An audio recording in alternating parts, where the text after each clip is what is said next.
Welcome to Spelling Bee Ninja, your go-to place for free educational content. We're thrilled to have you here, joining our community of curious minds eager to learn about the wonders of mathematics and more. If you're looking to boost your knowledge and make learning fun, subscribe now. Together, we'll explore exciting topics, starting with our lesson on volume. Let's dive in. Today, we're going to explore a fundamental concept in mathematics: volume. Volume helps us understand how much three-dimensional space objects occupy and plays an essential role in our daily lives. Imagine your favorite drink. When you look at a bottle, you are seeing the volume of liquid it contains. But what is volume exactly? Volume is the amount of three-dimensional space that an object or container takes up. It's measured in cubic units, such as cubic centimeters, cubic meters, or cubic feet. While area measures flat surfaces, volume tells us about the space inside something, like the inside of a box or the amount of water in a swimming pool. Why is understanding volume important? Knowing how much space something occupies allows us to solve real-world problems in cooking, shipping, construction, and so much more. For instance, when you're packing a box for a trip or designing a room, volume is key to making sure everything fits just right. Fun fact: the term volume comes from the Latin word volumen, which means a roll or a scroll. This is because ancient scrolls were rolled up and therefore occupied a certain amount of space. Now, let's look at how to calculate volume, starting with rectangular prisms, which are commonly seen in boxes and rooms. To calculate the volume of a rectangular prism, we use the formula V equals length times width times height. This means we multiply the length, width, and height of the object to find its volume. For example, if a box is 5 centimeters long, 3 centimeters wide, and 4 centimeters tall, we would calculate it as 5 times 3 times 4, which equals 60 cubic centimeters. That's right. This box can hold 60 small cubes that are each 1 cubic centimeter. These calculations come in handy for many tasks, from determining how much space is needed for storage to figuring out the capacity of shipping containers. Speaking of which, did you know that the largest shipping containers in the world are about 12 meters long and can hold around 75 cubic meters of cargo? That's an enormous amount of space for transporting goods. Next, let's discuss the difference between volume and capacity. While they are related, they are not the same. Volume refers to the actual amount of three-dimensional space an object occupies. Capacity, on the other hand, indicates the maximum amount of liquid or material a container can hold. For example, think about a glass of water. The volume is the space the glass occupies on your table, while the capacity refers to how much water can fill the glass. We often measure capacity in liters or gallons, while volume is expressed in cubic units. Understanding this distinction is crucial in everyday life.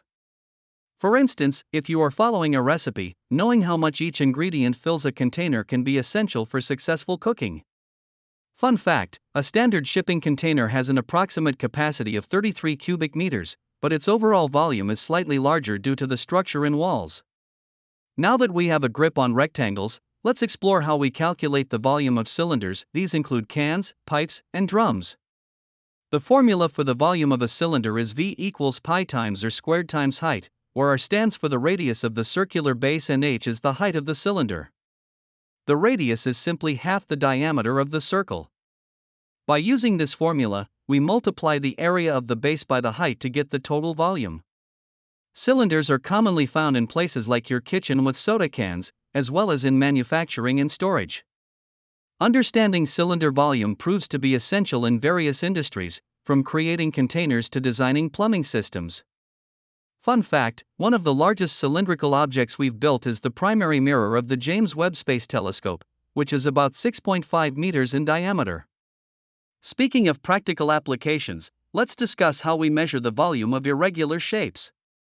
Sometimes objects don't have straightforward dimensions like boxes or cylinders, and that's when measuring volume can get a bit tricky. One effective method is water displacement.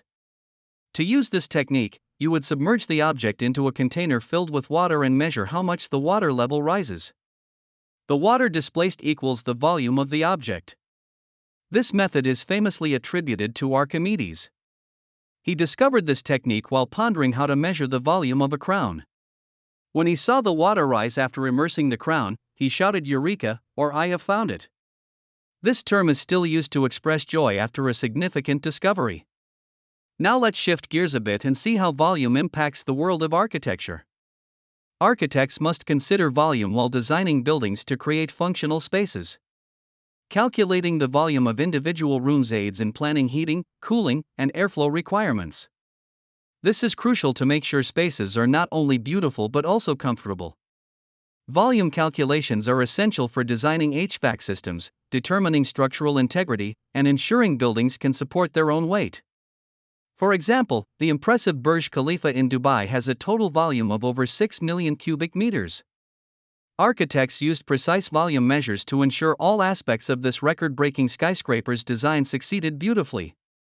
Another important area where volume plays a significant role is shipping and logistics. When companies transport goods, they must account for volume to determine how much can be shipped together. Shipping companies often calculate both weight and volume to maximize the efficiency of packing containers and trucks. The size of a package can influence the cost of shipping because larger packages occupy more space and can be more expensive to transport. Companies utilize volume calculations to determine container capacity, optimize loading, minimize waste of space, and ultimately save money. Fun fact: the world's largest cargo ship can carry over 24,000 shipping containers, and this feat requires advanced calculations to ensure the ship remains balanced and is loaded efficiently. Scientists and doctors also rely heavily on volume in their fields. Accurate volume measurements are vital for conducting experiments and medical practices. In a lab, scientists measure liquids for reactions and calculate the volume of cells and molecules to understand the properties of substances. These measurements are essential, for example, when creating chemical solutions. In medicine, doctors use volume calculations to determine medication dosages, measure blood volumes, and prescribe the appropriate amounts of fluids for patients. It's fascinating to think that an average adult human has about 5 liters of blood circulating through their body. Understanding this helps doctors manage blood donations and transfusions effectively. With advances in technology, the field of volume measurement is evolving rapidly. In 3D printing, precise volume calculations are necessary for creating accurate physical objects. In medicine, enhanced imaging technology allows for better volume measurements of organs, paving the way for improved diagnoses. The future could bring even more accurate 3D scanning technology capable of instantly measuring volumes, or advancements in nanotechnology, which can measure volumes at an atomic scale. As we innovate and create new materials and medicines, volume will play a key role. It's an exciting time to study this field. As we've explored today, volume is everywhere. It's a practical component in everyday life, from packing suitcases to designing cities. Understanding volume helps us make informed decisions about how much space we need and how to utilize it effectively. We've delved into definitions, calculations, real-world applications, and even fascinating historical tidbits.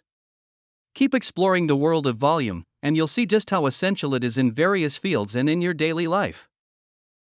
To recap, we learned that volume is the measurement of three-dimensional space an object occupies, vital in various fields like cooking, shipping, and architecture. We calculated the volume of rectangular prisms and cylinders using the respective formulas and discussed the difference between volume and capacity. We also explored measuring irregular shapes through water displacement and uncovered how volume is essential for architects, shipping logistics, and the healthcare field. As technology advances, the importance of understanding volume will only continue to grow. Thank you for joining us on this journey through the fascinating world of volume. Remember, understanding how much space objects occupy not only aids in math but enriches our daily lives. Don't forget to subscribe to Spelling Bee Ninja for more engaging educational content, and keep exploring the wonders of mathematics with us. Until next time, keep questioning and stay curious.